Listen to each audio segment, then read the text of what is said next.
Assalamualaikum warahmatullahi wabarakatuh. Salam sejahtera bagi semuanya. Welcome back to my channel TPMDes. Selamat datang kembali pada channel TPMDes. Hai sobat-sobat TPMDes, manapun berada, informasi rekrutmen ASN P3K tahun 2022. Nah, sobat-sobat TPMDes, update informasi seleksi P3K tahun 2022 ini, yaitu terkait dengan paparan dari hasil rakor Kemendikbud, kemudian Panselnas, ya, BKN, Menpan, dan lain sebagainya bersama pemerintah daerah ini kemarin, yaitu di Regional 1 ini per tanggal 22 sampai 24 September 2022. Nah, sobat-sobat TPMDes manapun berada, ini ada dukungan dari Kemenkyu ataupun Kementerian Keuangan terkait dengan pendanaan untuk rekrutmen ASN P3K tahun 2022, Bapak Ibu. Nah, rakor persiapan pelaksanaan seleksi P3K guru ini dari Direktorat Jenderal Pertimbangan Keuangan. Nah, Bapak Ibu, di sini kita melihat di sini sekilas saja, Bapak Ibu, ya, karena kami juga sedikit belum memahami bagaimana sih untuk penggajian ataupun untuk pertimbangan keuangan dari Kemenkyu ataupun dari untuk pemerintah pusat, ya, ke pemerintah daerah. Jadi nanti di sini kalau ada sedikit salah-salah dalam penyampaian, mohon dimaafkan Bapak Ibu, ya, karena di sini kami juga tidak memahami penuh, ya, secara penuh untuk pendanaan dari P3K guru. Nah, jadi kita ambil saja poin-poin yang penting. Pada intinya di sini adalah Kementerian Keuangan RI Republik Indonesia ini mendukung untuk yaitu penggajian atau pendanaan P3K atau P3K guru tahun 2022 ini. Nah, hasil dari pemaparan dari Kemenkyu, Bapak Ibu, bentuk dukungan DAU untuk penggajian P3K di tahun 2022. Karena kita sebentar lagi kita masuk awal tahun, jadi nanti untuk guru-guru yang diangkat ini tahun 2023, nanti ini sudah masuk anggaran untuk penggajian tahun 2023, Bapak Ibu. Nah, sobat-sobat TPMDes manapun berada, ini adalah untuk dukungan TKD atau DAU dalam penggajian ASN daerah, yaitu dukungan penggajian melalui DAU atau dana alokasi umum hanya untuk memperhitungkan ASND ataupun ASN aparatur sipil negara daerah, baik itu PNS maupun P3K. Sesuai dengan amanat Undang-Undang Nomor 5 Tahun 2014 tentang Aparatur Sipil Negara, Pasal 79 ini terkait gaji dan tunjangan PNS yang bekerja pada pemerintah daerah ini dibebankan pada APBD, Bapak Ibu, atau Anggaran Pendapatan Daerah. Kemudian untuk pasal 101-nya, gaji dan tunjangan untuk yang bekerja pada instansi daerah dibebankan juga pada APBD. Nah, jadi dukungan penggajian untuk melalui DAU tersebut hanya memperhitungkan untuk ASN daerah, PNS maupun P3K, tidak termasuk untuk non-ASN ataupun honorer. Nah, selanjutnya untuk perhitungan DAU per daerah di tahun 2023. Nah, kalau kita melihat draft ini, ya, secara simpelnya adalah DAU ini akan ditransfer atau diberikan melalui, Bapak Ibu, ya, celah fiskal. Nah, kita di sini kalau kita melihat ataupun mendengar dari celah, berarti untuk memberikan DAU harus ada celahnya, ya. Ini celah fiskal. Jadi celah fiskal ini sama dengan kebutuhan fiskal atau kebutuhan daerah, ya. Jadi dikurangi juga dengan potensi pendapatan daerah atau PPD. Nah, di sini kita singkat saja, kita melihat poin pentingnya. Untuk satuan biaya pendidikan ratanya ini 3 tahun belanja daerah, yaitu sektor tertentu bagian dengan rata untuk 3 tahun target layanan per masing-masing kelompok. Misalnya di sini bidang, untuk di bidang pendidikan yaitu jumlah siswa sesuai kewenangan provinsi, kabupaten maupun kota. Untuk kesehatan ini jumlah penduduk, pekerjaan umum ini panjang jalan sesuai dengan kewenangan provinsi, kabupaten dan kota, serta layanan umum. Di sini untuk dilihat dari jumlah penduduk. Nah, ini untuk faktor penyesuaiannya, kemudian ditambah dengan kebutuhan dasar penyelenggaraan pemerintahan, ya, jumlah gaji ASND ataupun ASN daerah ini termasuk dari PNSD dan P3K. Jadi potensi PAD ini mempertimbangkan PDRB dan PDAD tahun sebelumnya. Ya, ini Bapak Ibu, ya. Jadi mempertimbangkan dari tahun sebelumnya, serta di sini alokasi DBH atau DAK, dana alokasi khusus, ya, NF-nya adalah alokasi T dikurang 1, Bapak Ibu.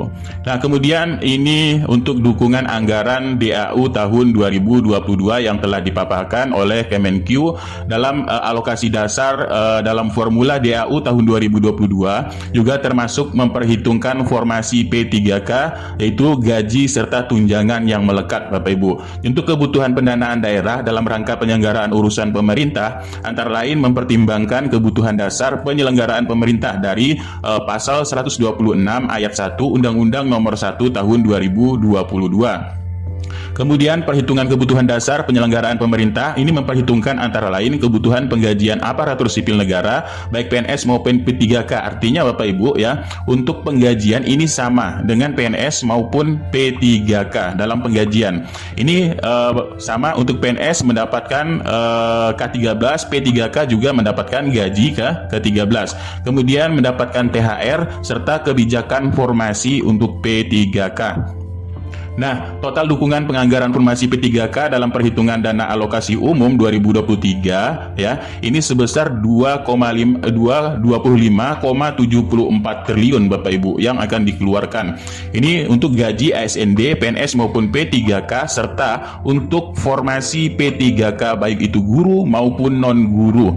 Ini tidak termasuk untuk tunjangan PPH Bapak Ibu. Untuk tunjangan PPH ini yang sesuai dengan Perpres nomor 98 tahun 2020. Nah, dalam gaji ASN, PNS maupun P3K ini kan terdapat yaitu gaji pokok, gaji tunjangan keluarga, tunjangan jabatan, kemudian tunjangan fungsional, tunjangan struktural untuk yang jabatan struktur ya, yang menduduki jabatan di struktural. Kemudian untuk tunjangan umum dan tunjangan beras serta tunjangan PPH.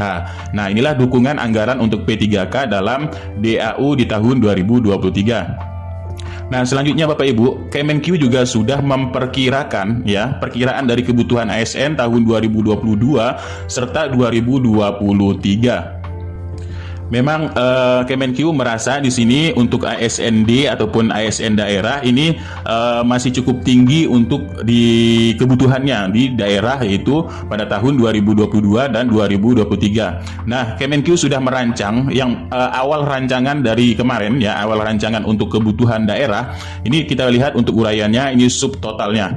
Jadi untuk tahun 2022 kebutuhan ASN daerah ini untuk guru mencapai yaitu 758.018. Untuk nakes ini sudah dianggarkan yaitu 255.249. Kemudian untuk tenaga teknis ini 41.009 ya, 41.009. Maka totalnya untuk 2022 ini mencapai 1.054.276 kebutuhan. Nah, di tahun 2023 ini juga sudah dianggarkan Bapak Ibu ya, sudah direncanakan untuk guru 2023 nanti. Di sini Kemenq sudah menganggarkan untuk 686.626 formasi. Kemudian untuk nakes ya, nakes ini 438 untuk formasinya nanti. Kemudian teknis ini ada 28.045 formasi yang telah dianggarkan untuk kebutuhan ASN di tahun 2023. Maka kebutuhan untuk 2023 ini totalnya ada 916.109 Bapak Ibu. Nah, setelah dipertimbangkan ya, untuk tahun 2022 ini dipertimbangkan yaitu dari surat Menpan RB per 6 September 2022, data proyeksi kebutuhan ini yaitu diambil dari Menpan RB dan tahun 2022 dan sampai tahun 2023. Nah, setelah di sini untuk tahun 2022 ini ya, setelah ditetapkan yaitu kebutuhannya ya. Nah, setelah ditetapkan kebutuhannya maka direvisi setelah ada usulan dari daerah. Maka untuk tahun 2022 ini Bapak Ibu, yang telah ditetapkan formasi untuk guru ini ada 320.223. Kemudian untuk nakes ini 92.151 dan untuk tenaga teknis yaitu 27.594. Maka total formasi yang menjadi kebutuhan daerah yang telah ditetapkan Menpan RB ini 439.968. Nah, tak hanya itu juga Bapak Ibu, Kemenq Kementerian Keuangan RI juga telah merincikan hasil revisi usulan daerah yang untuk tahun 2023. Jadi kejelasannya Bapak Ibu yang masih menunggu untuk tahun 2023 nanti. Nah, tahun 2023 Kemenq telah menganggarkan untuk 686.626 formasi ya Bapak Ibu. Kemudian untuk nakes ya, nakes sendiri di sini 201.438 serta untuk tenaga teknis yaitu 28.045 formasi. Maka total formasi 2023 nanti ini 916.109. Ini berdasarkan surat dari Menpan RB ya tertanggal 20 September 2022 tentang data proyeksi kebutuhan ASN tahun 2022 sampai 2023. Jadi Bapak Ibu jangan khawatir, untuk 2023 sudah dialokasikan dananya sebesar ini Bapak Ibu ya. Totalnya itu 900 lebih untuk formasinya. Nah, selanjutnya Bapak Ibu di sini dalam pengaturan penggajian P3K dalam APBN anggaran untuk anggaran belanja pegawai untuk di daerah ya. Untuk penggajian P3K dalam APBN-nya Bapak Ibu, di sini kita bisa melihat untuk dana alokasi umum ya. Nah, dana alokasi umum dengan dana alokasi umum tambahan. Maka di sini Bapak Ibu ya, untuk DAU ini dana alokasi umumnya ya, ini juga ditentukan untuk penggunaannya Bapak Ibu secara spesifik untuk penggajian. Ini menurut RUU APBN dalam nota keuangan tahun 2023 nanti. Kemudian kalau 2022 ini ya Bapak Ibu, ini sudah ada Perpresnya nomor 98 tahun 2022. Dan untuk RUU APBN 2023 nanti akan menyesuaikan untuk APBN-nya Bapak Ibu. Nah, ini ya jumlah totalnya di sini ada penggajian formasi P3K ya 25,74% dan sebagainya. Pendanaan kelurahan, pendanaan pelayanan publik Bapak Ibu di sini. Dalam APBN tahun 2023, DAU penggajian formasi P3K akan masuk dalam akun khusus ya. Ini akan ada akun khusus untuk daerah dan akan disalurkan ke daerah apabila telah terdapat pengangkatan untuk formasi. Nah, ini Bapak Ibu, nanti Bapak Ibu ya ketika Bapak Ibu diangkat dan ini dananya sudah ada di aplikasi khusus oleh Kemenq untuk ditransfer Bapak Ibu. Jadi Bapak Ibu jangan khawatir, sebenarnya dananya ini sudah ada. Selanjutnya untuk belanja pegawai ya, belanja pegawai baik itu PNS maupun P3K, ini penganggaran belanja daerah dalam komposisi yang belum ideal ya. Ini untuk skemanya untuk diagramnya Bapak Ibu di sini ini banyak sekali angkanya Bapak Ibu ya. Namun poin-poin pentingnya di sini dilihat dari porsi jenis belanja pegawai merupakan dari belanja porsi terbesar itu rata-rata 33,2%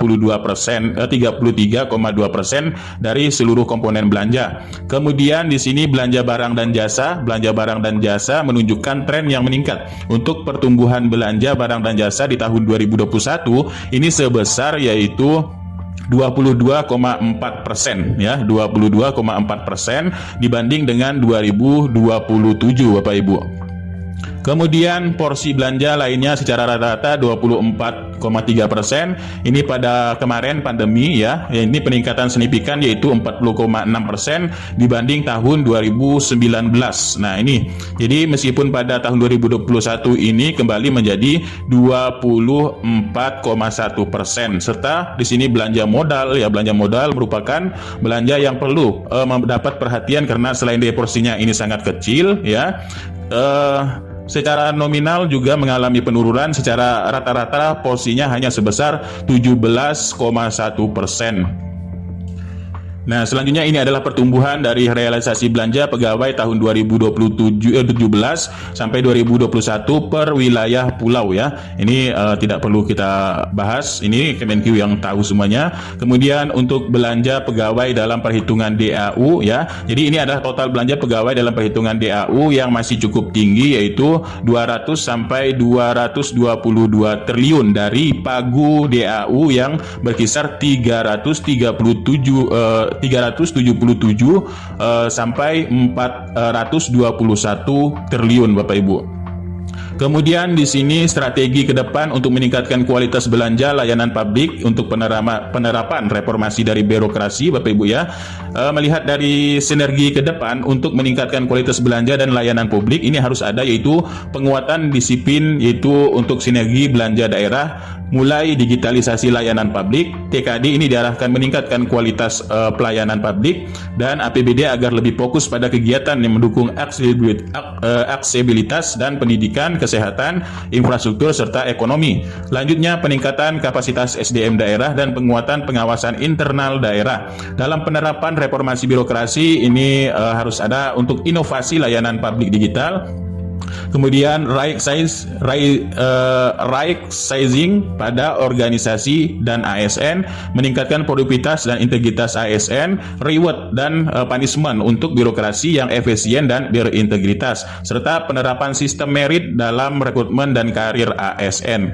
Nah, inilah Bapak Ibu ya. Jadi daerah ini dituntut ya ketika mengangkat ASN, karena uangnya ini dari pusat ya, uang dari pusat itu melalui DAU. Jadi pemerintah daerah ini dituntut untuk strategi ke depannya. Ini 2 poin ini harus dipenuhi oleh pemerintah daerah ya. Jadi jangan hanya mengangkat ASN saja, tapi dituntut untuk meningkatkan kualitas belanja, layanan publik, serta penerapan reformasi dan birokrasi. Inilah tuntutan dari Kementerian Keuangan untuk daerah. Nah, itulah sekilas informasi sedikit yaitu tentang dukungan Kemenq ataupun Kementerian Keuangan RI untuk daerah dalam pengangkatan P3K tahun 2022 serta untuk penganggaran dukungan penggajian di tahun 2023. Nah, itulah sedikit informasi, mudah-mudahan informasi ini sedikit bermanfaat. Kurang tak lebihnya kami mohon maaf karena kami memang tidak menguasai sedikit materi terkait tentang penggajian ini, tapi sedikitnya hanya itulah yang bisa kami paparkan. Nah, kurang lebihnya mohon maaf. Billahi taufiq wal hidayah. Wassalamualaikum warahmatullahi wabarakatuh, dan salam sejahtera bagi semuanya sobat-sobat TPMDes dimanapun berada.